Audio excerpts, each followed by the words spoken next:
All right, good evening, everybody. I think we're going to get started. I want to start really by welcoming you to this fourth Ministerial Roundtable discussion on Ukraine, and a very warm welcome to all of those of you who are here in the room with us in Marrakesh, but also for those of you who are joining us online. We're gathering today, as we have in the past, to discuss our ongoing support to the people and to the government of Ukraine. And we're going to discuss the impact on the country and across the globe, and also our global learning from our support. As Russia's invasion of Ukraine continues, we applaud the government of Ukraine for its leadership and for fostering the country through the hardest of times. And now, without further ado, we will turn to a message from President Zelensky.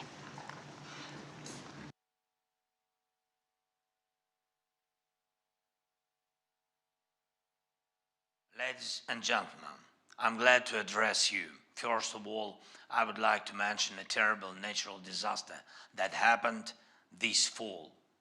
On 8 October, it was 1 month since the earthquake in Morocco that claimed lives of many people, destroyed homes, and left children parentless. My condolences to all those who lost their loved ones, and my gratitude to all those who helped people escape the disaster. No one can stop the natural events that happened on the planet, but we all have to make sure that the evil element of human nature does not destroy lives and leave ruins. And we must cooperate to save from destruction every nation against which the gates of terror or aggression have been opened. I thank everyone who is helping Ukraine defend itself from Russia's unprovoked and brutal aggression. And I thank all those assisting in the rebuilding of Ukraine after attacks from Russian artillery and missiles and Iranian killer drones. Almost 3,000 Iranian drones were used against us in the war of terror. Ukrainians will always be grateful to every leader and every nation that support us. But please do not forget that when it comes to protecting lives from aggression and terror, one of the main factors is the continuity of support. The resilience of the resistance depends on it. When an aggressor finds itself on a trajectory of defeat, as Russia does in its war against us, it always relies on the thing.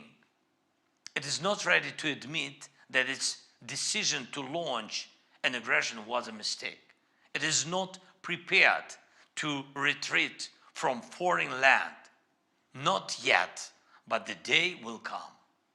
And to prevent it, Russia tries to make one last bet on the idea that the world won't be able to support the defense of life and nation's freedom as long as needed. We are now at a point when it is decided whether aggressor and terror will once again become a customary way for one nation to relate to another. What then becomes of our world? What becomes of the children of our nations? Let them learn what education is before they learn what weapons are. And let them learn the word happiness before the word war. So I propose 5 points. First, there should be such powerful and truly global sanctions against anyone who destroys lives, so that the destroyer pays the highest price for its aggression. And I thank everyone who supports Ukraine with sanctions against Russia. Second, the assets of the aggressor and the assets of all those who help him must be confiscated to compensate the damage caused. And I am grateful to all those who are doing this work now with the Russian assets in favor of our nation. Third, we need real guarantees of long-term financial support to protect life. The resilience of defense is always based on the resilience of society. And when there is such support, aggressors and terrorists will not have the illusion that they can outlast and win something for themselves. Of course, the use of funds should be fully controlled and accountable, just as it is with funds for Ukraine. By the way, we use the support just as intended force. A reliable mechanism must be introduced to stimulate private investments for a nation that conducts a just defense, especially a mechanism for ensuring military risks and multiplying donor capital with private capital. This is something that will always be of help. And the fifth point is quite traditional for our world. This is about boosting export credit agencies and project financing to ensure the implementation of investments and infrastructure projects. And when we talk about all this, it is important to hear not only Ukraine. That's what makes Ukraine resilient in the fight for independence and brings our nation's victory closer, being a model of resistance for any other free nation. Together, we can create a working model of how to make the world secure from evil element of human nature. Thank you for your attention. Thanks for your support. And I wish you all peace. Slava Ukraini!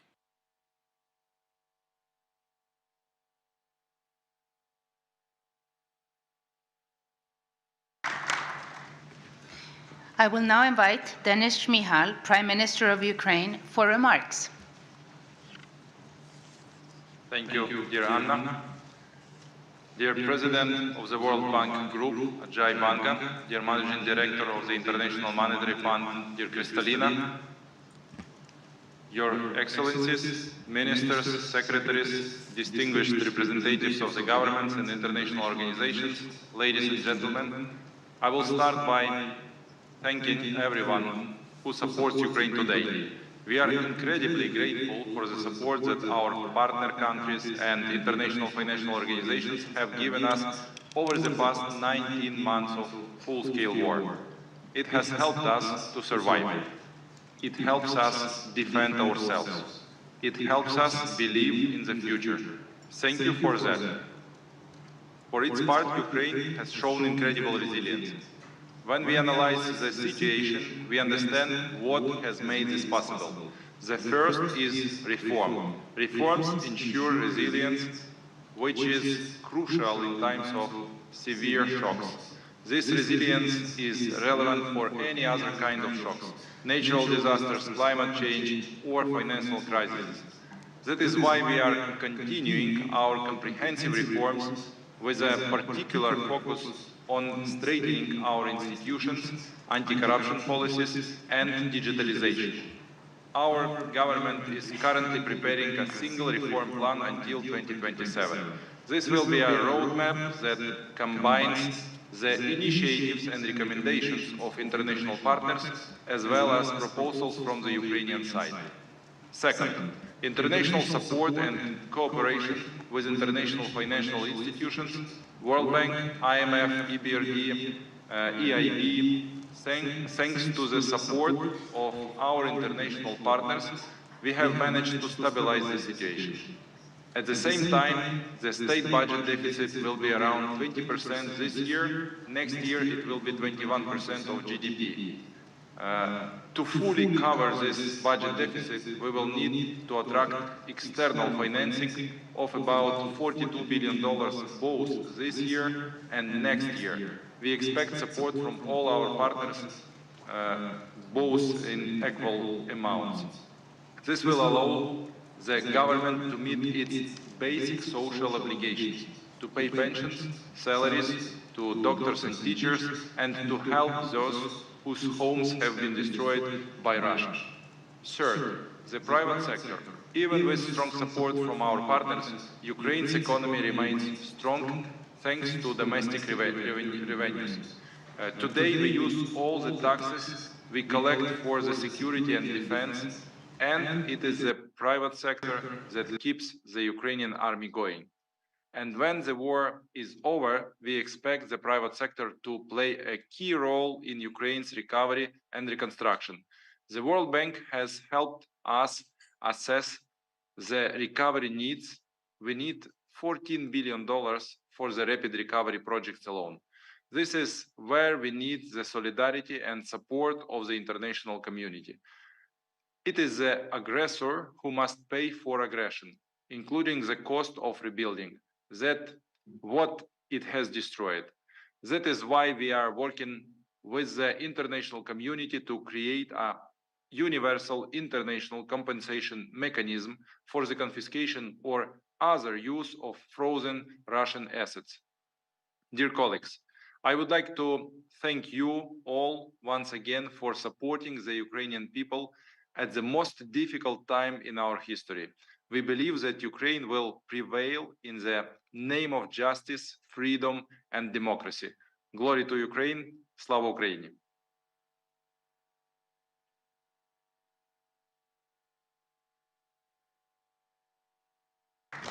Thank you very much. And it's now my pleasure to invite World Bank President Ajay Banga.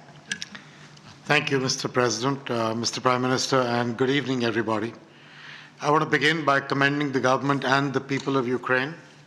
We're inspired by their remarkable resilience in the face of devastation. Despite the war, kids are going to school, businesses are running, and the elderly are still getting their pensions. Yet the war continues to rob Ukraine's people of a decent life and a better future.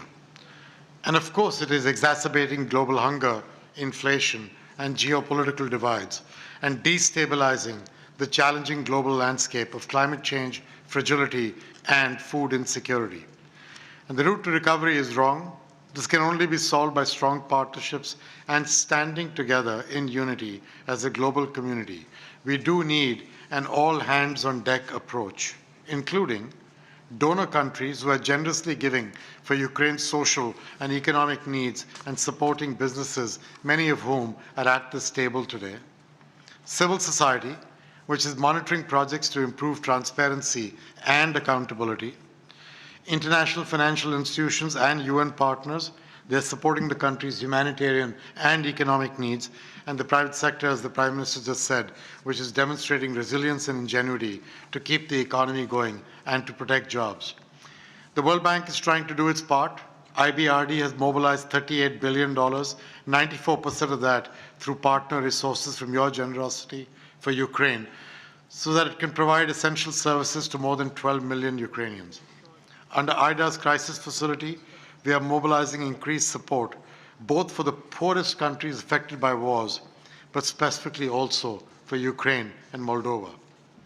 IFC and MEGA are leveraging partner support to support firms to trade in essential goods, provide working capital and finance, and CapEx for essential infrastructure services. When the Finance Minister, Mr. Marchenko, and I met yesterday, we discussed how Ukraine can attract more private investment for future growth by charting out a clear and predictable policy path in key sectors. I'm so glad to hear from him that Ukraine is developing exactly such a multi-year plan, including reforms that encourage competition and accelerate alignment with EU standards.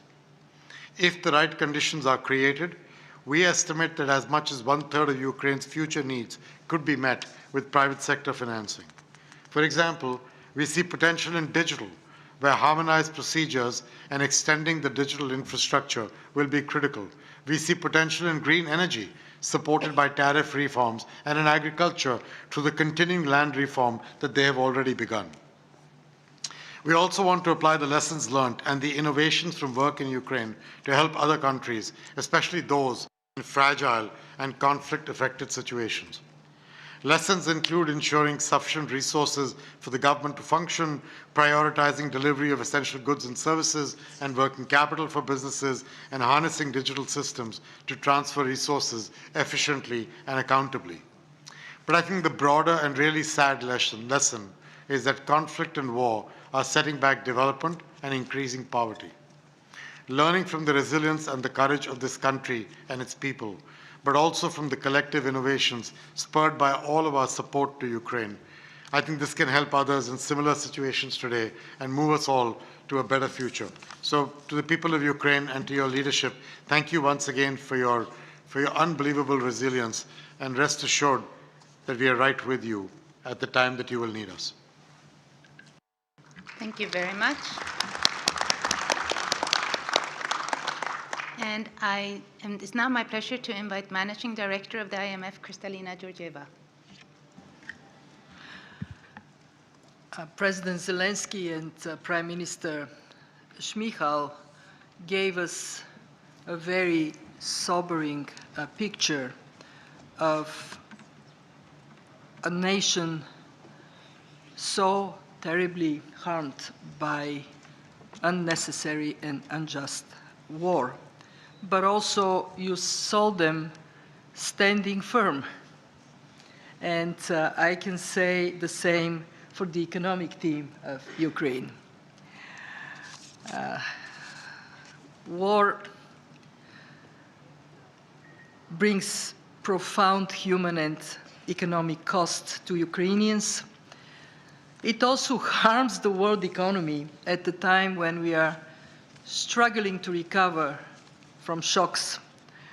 It was so unwise to stop the Black Sea grain corridor, bringing food to people in poor countries. We have just worked with the government of Ukraine on our second review under the IMF program. As you all know, this is a program that mobilizes $115 billion over 4 years to provide financial stability and predictability for Ukraine. This second review, like the first one we completed in June, demonstrates that the economic management of the country, despite the conditions of war, is outstanding. So here is what I can report to you. First, Ukraine is bringing recovery at a higher speed than we initially anticipated. Growth is likely to be on the higher end of our 1% to 3%, more in the direction of 3%. And as always, my Ukrainian friends tell me, we will beat even that. Second, we have seen continuation of structural reforms, difficult reforms. They're difficult in peacetime. They're even more difficult during wartime, but they're being implemented. Third, we see policies that safeguard macroeconomic and financial stability to a point that inflation in Ukraine is now in single digits. We have some countries in our membership that are not in a war and are struggling to get into single digits territory. Last but not least, we see the Central Bank of Ukraine moving gradually to manage flexible exchange rate from a position of strength. This is all very good, but it would only be sustained with our unwavering support. And I completely endorse what President Banga said about looking for opportunities for this economy to grow, to do better. We have identified the needs for next year to be a bit higher than we initially thought, some $3 billion higher. I do believe strongly that our investment in Ukraine, this is not charity, this is an investment in Ukraine, is going to pay back to the Ukrainian people, to the economy of the region, and to this message that no war can be allowed to crush a nation that you are sending to the rest of the world. Thank you.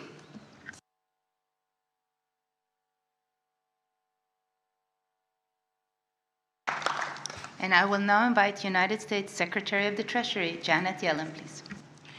I thank President Zelensky and Prime Minister Shmyhal for addressing this group and appreciate Minister Marchenko being here with us in person. This, our fourth roundtable, is an important show of our continued condemnation of Russia's aggression and of the robust international support for Ukraine from its allies and partners. Let me be clear about the war. The United States condemns Russia's brutal war in the strongest possible terms. And let me also be clear about our unwavering support. We have provided robust economic support to Ukraine, and the United States will support Ukraine alongside our allies for as long as it takes. Russia's unprovoked and horrific war has led to the terrible suffering of the Ukrainian people and massive economic damage. It's also led to devastating effects on food caused by Russia's callous targeting of Ukraine's agricultural export infrastructure and recent withdrawal from the Black Sea grain initiatives. It's crucial that we increase our support for countries around the world dealing with these impacts. But Ukraine has shown valiant resilience, and its government has done remarkable work over the past year and a half, supporting Ukraine's economy and the Ukrainian people. Through it all, President Zelensky has maintained a clear focus on fighting corruption and strengthening accountability and good governance. Continuing to address these difficult issues will be key to delivering the future that Ukrainians deserve. Ukraine's economic team has also delivered sound policies and solid results in an unbelievably challenging situation. Ukraine's positive performance on its $15.6 billion IMF program to date has also been key for delivering macro stability and advancing reforms. Continued efforts under the program will be essential to recovery and reconstruction. We also appreciate the focus of the World Bank and EBRD on support for Ukraine. The accountability and strong safeguards that the multilateral development banks provide are essential. For our part, the United States has provided not only military support, but also significant economic support. This assistance has played a critical role in supporting Ukraine's home front in its resistance to Russia's illegal war, and this includes support to help maintain critical public services like schools and hospitals. We're heartened that our global partners in this effort continue to stand up in support of Ukraine, and that includes our European allies who have stepped up and committed to providing 50 billion euros over 4 years for Ukrainian economic assistance and recovery. As an international community, we must continue to provide Ukraine the significant, predictable, and timely financial support it needs to keep the government running. And in response to Russia's war of choice, our historic sanctions coalition will continue restricting Russia's access to the technology, equipment, and funds it needs to supply its military. That includes through our price cap on Russian oil and refined petroleum products, which has successfully targeted Russia's key source of revenue while maintaining stability in global oil markets. The American people are proud to stand resolutely with Ukraine. Thank you.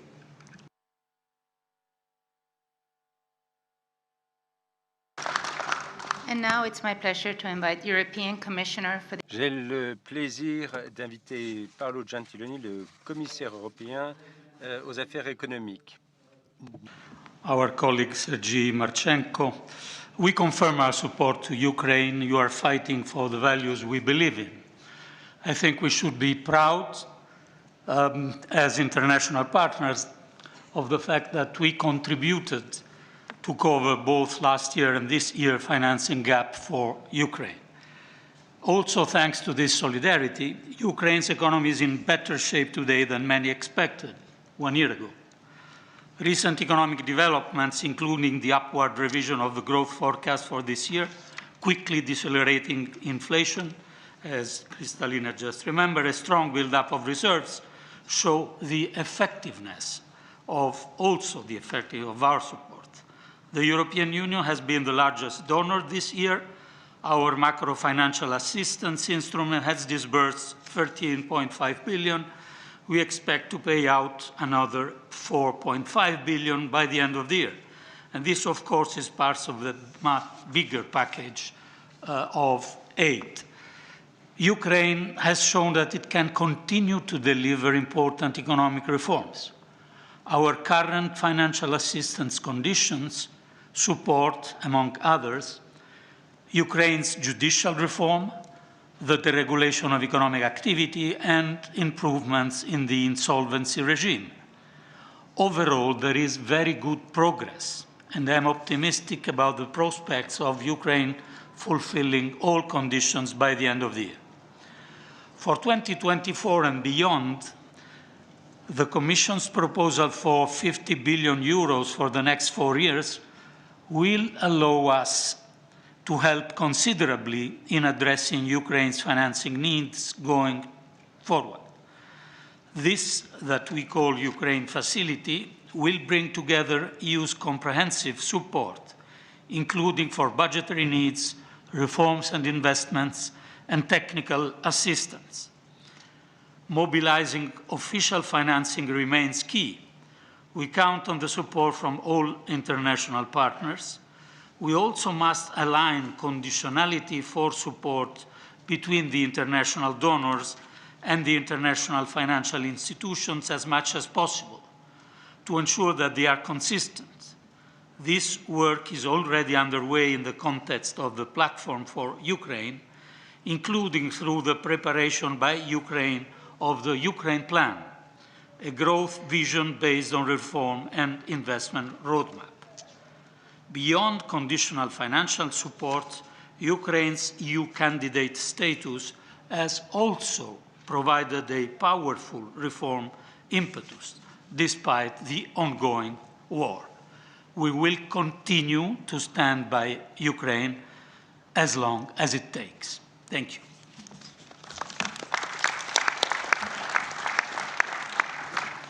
Thank you very much. This now concludes the public portion of the roundtable, and we will take just 30 seconds to transition into